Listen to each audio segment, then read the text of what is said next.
This story is titled, I Found Out My Husband Has Been Going Out with His Coworkers, but always leaves out the fact that his ex is there.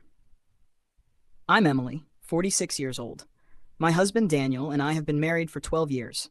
We built a life together that I always thought was strong, solid. I never imagined that trust, once broken, could make everything feel so fragile. Daniel has always been social. He loves people, loves work events, loves being part of the crowd. I was never the jealous type, never the kind of wife who needed to track his every move. But now? Now I wish I had paid closer attention. It started as a small, passing comment. We're all going out for drinks after work. Just a team thing. I smiled and kissed him goodbye, telling him to have fun. After all, it was normal, right? Offices did that all the time. But then it started happening more often. Once a week, then twice, then nearly every other night. Just a team thing, he would say. At first, I didn't think much of it. I wanted to be the easygoing wife, the one who didn't nag. But something felt off. He started dressing nicer than usual before these outings.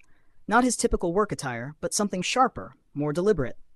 His cologne, he never used to reapply it before heading to just a team thing. But now, the scent lingered long after he left. And then, the real shift began. He started coming home later. I'd wait up for him, my heart pounding as the clock ticked past midnight. I asked him once, casually, who usually goes to these things? He barely looked at me as he shrugged. Oh, the usual crowd, just coworkers. Something in the way he said it made my stomach tighten. So I asked the one question I didn't realize I had been afraid to ask. Does Olivia go? He paused. It was barely a second, but I saw it. That flicker of hesitation. Sometimes, but it's not a big deal. Not a big deal. Olivia. His ex. The woman he once told me was just a part of the past. I forced a smile and nodded, but inside, my mind was unraveling. Why hadn't he mentioned her before? Why had he conveniently left out the fact that she was part of these outings? And most importantly, why did I have to ask? At night, I couldn't sleep. I lay awake, staring at the ceiling, replaying every little thing he had ever said about Olivia. They dated years before we met.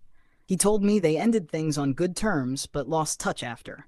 Or at least, that's what I had always believed. But now I wasn't so sure. The next morning, I decided to do something I never thought I would. I called Daniel's coworker, Amanda. Amanda and I weren't close, but we had met a few times at company events. She was friendly, chatty, the kind of person who always knew what was going on. After some small talk, I casually said, Daniel's been going out a lot with the team lately. I didn't realize Olivia still worked there. Silence. It stretched for so long that my pulse started hammering. Then Amanda cleared her throat. Oh, yeah, I guess he didn't mention that?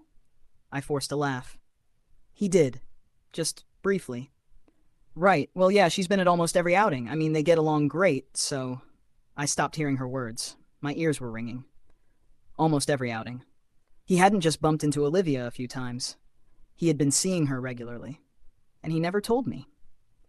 I thanked Amanda and ended the call, my hands shaking. For the first time in 12 years, I felt something I had never felt before. I didn't trust my husband. That night, I watched him closely. Every little movement. The way he avoided my eyes when I asked about his day. The way he was too casual when he told me, another team outing tomorrow. Just the usual crew. Lies. Lies wrapped in casual smiles. I knew I had two choices. I could pretend I didn't know, or I could find out the truth for myself. So I did. The next night, instead of staying home, I got in my car and drove to the bar where they always went. I parked across the street, heart pounding, and then I saw him. Daniel. Laughing. Talking. His hand resting just a little too close to Olivia's arm as she leaned in, her eyes locked on his.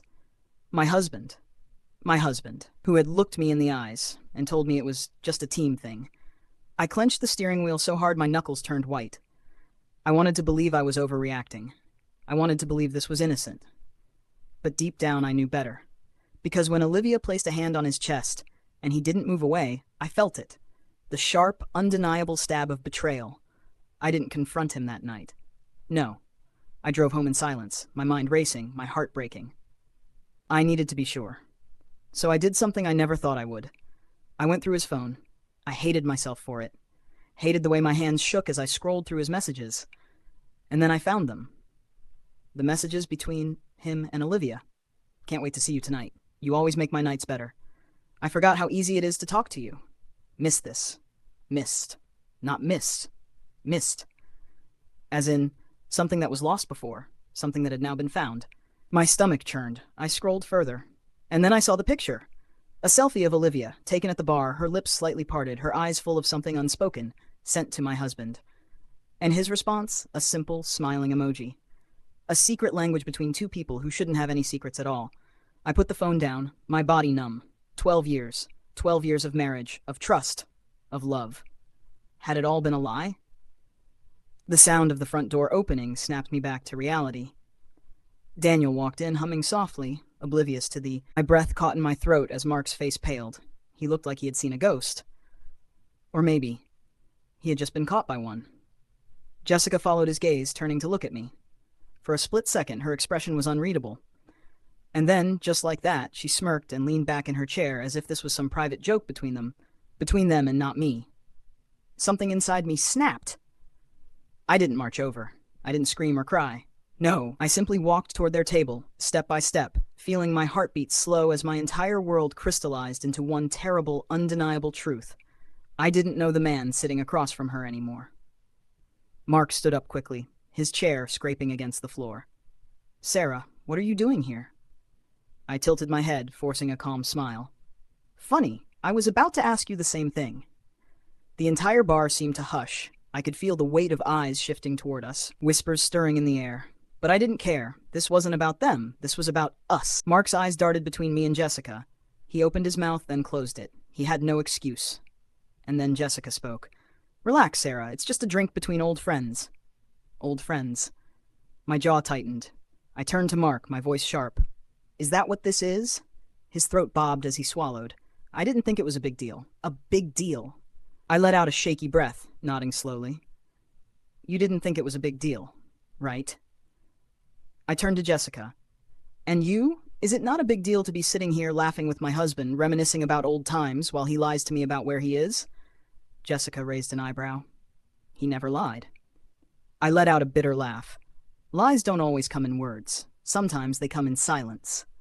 Mark had never said he was meeting her, but he had chosen to keep it from me, to let me believe this was just innocent work outings. Jessica shrugged. "It's not my fault if your husband still enjoys my company." That one hit me like a slap, and Mark, he didn't say a word, not one word. No protest, no defense. Silence. Sick, heavy weight settled in my stomach. I took a deep breath, steadying myself. Then I looked at Mark one last time. I hope she was worth it. And with that, I turned and walked out. I don't remember the drive home. I don't remember unlocking the front door or kicking off my shoes. But I do remember sitting on the couch, staring at the wedding photo on the wall. Two people, young and hopeful, believing in forever. But forever only works if both people fight for it. And Mark? He had already let go. He came home an hour later. I heard the hesitation in his footsteps as he walked in, heard the deep sigh before he finally spoke. "Sarah, we need to talk." I turned to him, my voice hollow. "Why now?" He exhaled, rubbing his temples. "Because I never wanted to hurt you." I let out a broken laugh. "Then why did you?" Silence. Then softly, "I don't know." I looked at him, really looked at him, and I knew. I knew that even if he hadn't physically crossed a line yet, he had still betrayed me in a way I couldn't ignore. He had been emotionally elsewhere. And that was something I could never undo. "I deserve better than this, Mark." He flinched. "I know."